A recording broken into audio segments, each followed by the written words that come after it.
How's it going, BJ? Had a pretty good night down there, and then have to go back in the game and get a couple of buckets. Just did you think your night was over when you first took a seat? How'd you feel about going back in there to lock down the game? Just playing against VMI from like last year and the years before at Watford, just knowing that they're never out to fight, just knowing them, like they're always going to be right there. They're a good team. They're a young team, and they're still learning. So you just know you never know when your moment is going to be called again. Jacobi, three-point shooting as a team, not as hot as it was those first two games. What does it say about this team that you still managed to, find a way to score in the 70s again, maybe when that wasn't going as well as it was last week? It's just coach keep telling us to attack the rim, try to get to the free throw line, and just finish strong at the rim. When our shots aren't falling, we can't really rely on threes every game because some games it's going to be like that and it's not going to fall. So we just got to find other ways to score and do that. Got two for y'all. Just for either of y'all to start off, did you feel like the energy was lacking at all tonight after having such an emotional win last week? Yeah, coach kind of harped on that after the game. We just kind of came out flat, and that's not what we expected of ourselves as a team. So that's something we definitely got to fix in the near future. Just going forward every game, just coming out with the same energy as we would every other game. And then what are you guys seeing from BBV? It seems like he's really playing comfortably, getting a ton of rebounds, and making an impact for this team this year. Yes, Ben has just been putting in a lot of work, and he's paying off with it in the game. So it just shows that, like, no matter what, somebody can come out at any moment for us and make a huge impact for us, no matter if it's defensively or offensively. To you on Friday against Virginia Tech, you had 3 personal fouls throughout the majority of the second half. You didn't have any personal fouls tonight. Was there something different that you did, or were you more cognizant of something while you were playing to kind of avoid that same situation from happening again?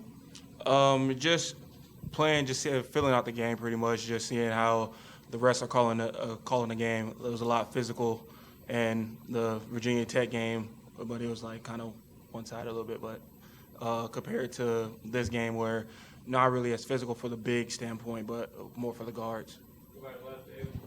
If each of you could take this, what does Eli Sparkman bring to this team? It was kind of a struggle there in the first half. He comes in and you guys go on an 11-0 run. Just seemed like everything kind of meshed well together while he was out there. Eli's just really solid for us. He's not going to come in and try to do too much at any time, but he's just going to come in and do his job, and the fans here love him. So I feel like it just brings a spark when he get out there.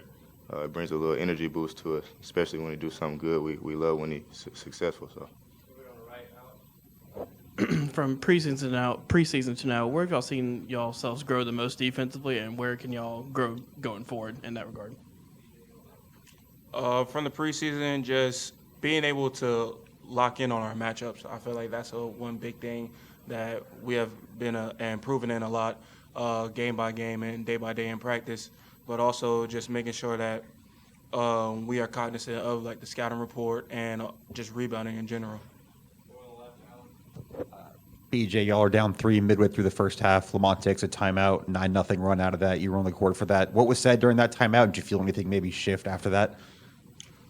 It was just that we knew like we wasn't playing the right way for us, for our standards, and that we had to higher our expectations on the court and not just be coming out lackadaisical. Jacobi, talk to me a little bit about your guys' field goal shooting aside from the 3 points, being able to score in the paint, be able to get a couple of jump shots here or there. What do you guys need to do to be able to make that rate a little bit more successful consistently? I would just say when we practice it, we got to go at game speed, practice it like we're going to shoot them in the game, and just keep working at it. And then usually we just got a lot of plays that just we can get it to our bigs or get our guards some open shots down low, or where we can just be able to make good decisions. So we just got to keep working on that and translate that to the game.